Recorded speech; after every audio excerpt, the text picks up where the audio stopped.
Hey, what's up, lightboltjoe here. Today we're going to discuss the 2022 biographical film Flamin Hot. So this is based on the real life story of Richard Montañez. There we go. I can't remember their last name.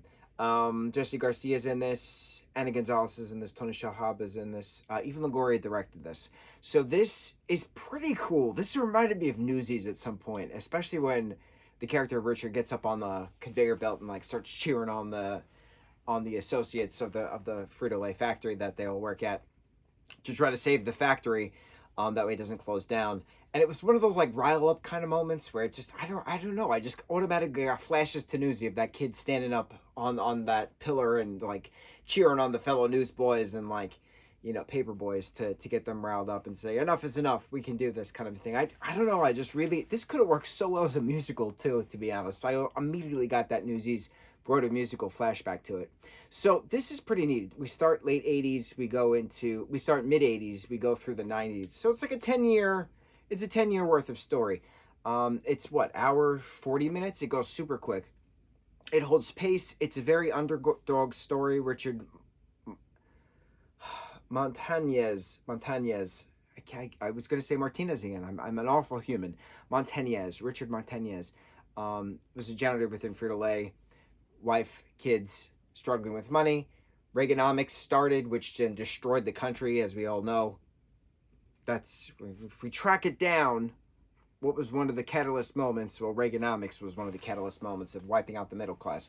So it's just interesting having those conversations of these characters in the early 90s, in the late 80s, having these government conversations. There's it, I make too much money for this one thing, but I don't make enough money for this thing. So it's, how does this work? How does this work? It's interesting. It's an interesting political conversation. It's an interesting economic conversation, but it's an interesting conversation in regards to marketing. The Hispanic market, the Latinx market, as we now refer it to, it was just called Latino market back in the day, not relevant to corporate marketers, right? They would only market to the white women with the brown and blonde poofy hairsprayed hair of that time, right? Late 80s to mid early 90s. So how do you change that? How do you get a product to a ever-growing market, the Hispanic, the Latino market? There's no marketing director, there's nothing, right? How do you do this? So Richard's story is how he was a janitor within Frito-Lay. One of his sons said that he likes, you know, the spice of elote, which is just Mexican street corn, basically. How do I explain elote? For those who have not had elote, normally it's corn with either butter or mayo, depending on where you get it.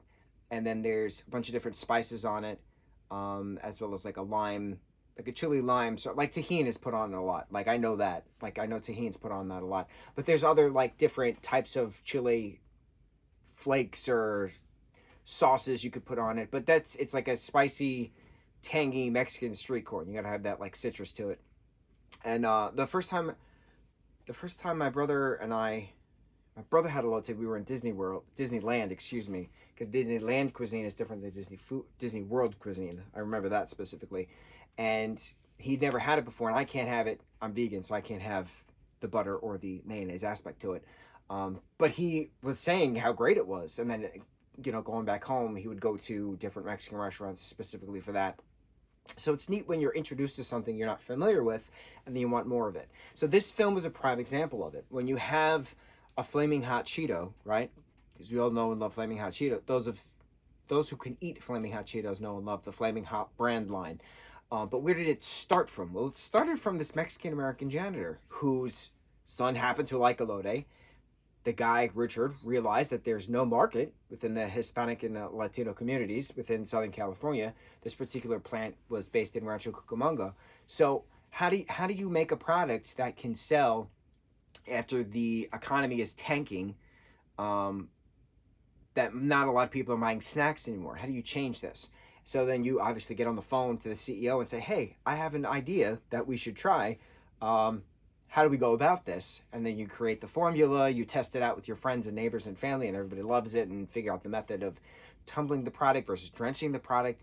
It's very, very cool seeing the steps and how quick this was. This was a very well done project. Eva has a great sense of storytelling when it comes to not lagging, that she slows down within certain conversations that have to be discussed. She speeds up in regards to time lapse, in regards to 6 months later, a year later, stuff like that. So, and it's just great seeing it on the screen. It's very well put together, but I just love seeing that origin of this particular thing.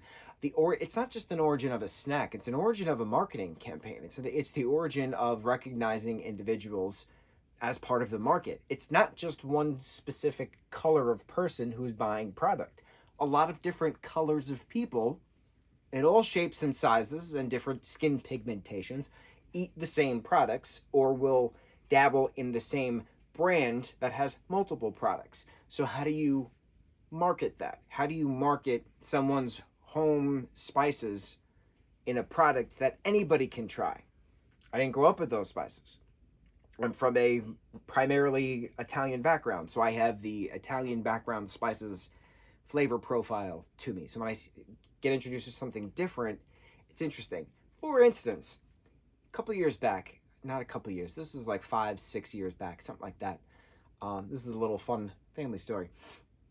My brother was doing either a clinical rotation or something. I think it was a clinical rotation, and this girl who, and it was around Christmas time, and he was working with this girl who is of a Peruvian background, and they were just talking on a lunch break or something about between patients or something, between what they were doing for Christmas, like what's the standard stuff that they make for Christmas, that their family makes for Christmas.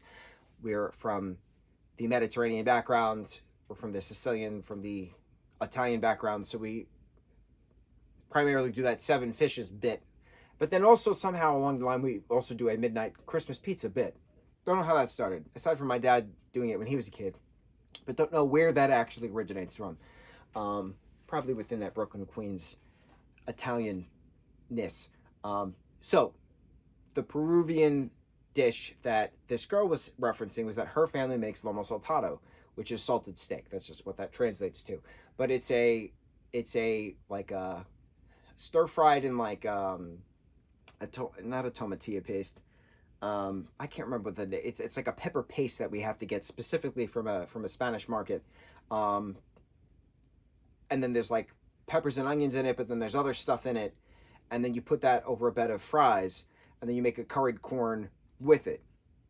And we do this now, not for a Christmas part, but for a little Christmas, which is like 2-3 weeks after regular Christmas. So like beginning of January for our little Christmas dinner, we've done this Peruvian lomo saltado, and I'm vegan, so I have the vegan version, which is just getting the fake meat and same kind of spices.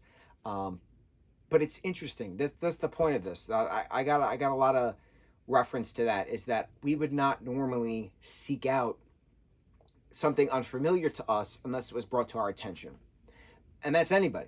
You are born within a certain cultural background ish, and your parents or whoever raised you cooks a certain way with certain spices, with certain ingredients, with certain methods of preparing food. So you're used to a certain flavor profile, whether you're from India and have that particular flavor profile, whether you're from Sudan and have that particular flavor profile, whether you're from Peru and have that particular flavor profile, whether you're from Poland and have that particular flavor profile. You could go on and on, right? There's 195 countries. Each country and each different part of the world has different cultural aspects in regards to food. The only thing we actually all have in common is we breathe air, we have to drink water or we die, and we have to eat. So the eating part can be different from place to place. So when you're accustomed to a certain flavor profile, you don't actively seek out unless you're curious and want to divulge, but normally you stay with the comfort food, what you're used to. So to have something that's different, you normally have to see it or someone has to talk about it. So whether it's an audible or a visual, you're going to then go, oh, okay, well, I'm curious. What is that? So that's what's cool about seeing this show, seeing this movie, is that it showed that. You had the guerrilla, not warfare, you had the guerrilla street marketing in Southern California for this particular product because it wasn't being mass marketed. So how do you get that out there? And then a prime example, you had this one particular Asian mom standing in back of Richard and his kids in this one particular scene in just a regular convenience store, and she had asked, "Oh, what is that?" And he would say to the clerk, "You know, I want a bag." But they bought everything out to then distribute it to everybody in that particular neighborhood to get the word out. So that's a prime example of it. It's very interesting how that works.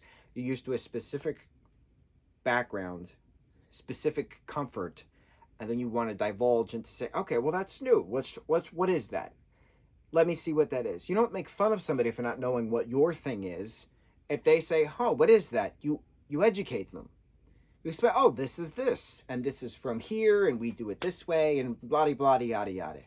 It's that one world. It's that we, not me. That post-racism that we all strive for. It was really cool seeing that within this, seeing an origin of that within this. So what happens next within marketing? What happens next within snacks? What happens next within the world in general? Who knows? Who can say? But it was cool getting a glimpse and sliver of that we, not me shown in this, giving me all of these flashback memories to the first time we tried a lode, my brother tried a lode in Disneyland of all places, to then bring back lomo saltado as our Peruvian little Christmas dinner. It's great. It's wonderful. It's very cool. And that's what's neat about something like this, is that it gets you to think, and it gets you to question, and it gets you to want to understand. I might not look like you. I might not have been raised like you were raised. I might not have that same exact background as you have that background. But there's something you can learn from me, and there's something I can learn from you. And I will die on that hill. I will die on that we, not me hill, because there's always something to learn from somebody else. Nobody has the same experience that you have experienced. Even if you're a twin, even if you're a triplet, you are your own singular individual, and you are allowed to have your own singular thoughts, ideas, opinions. Whether how stupid they are is besides the point, but you are still you. And no one can change that because you are still you. So if you want to learn something, ask. If you think you can teach something, see if somebody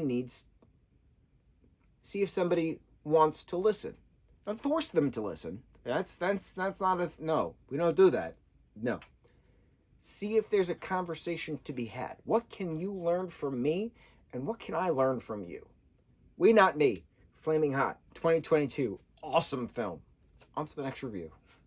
Mucho mahalo.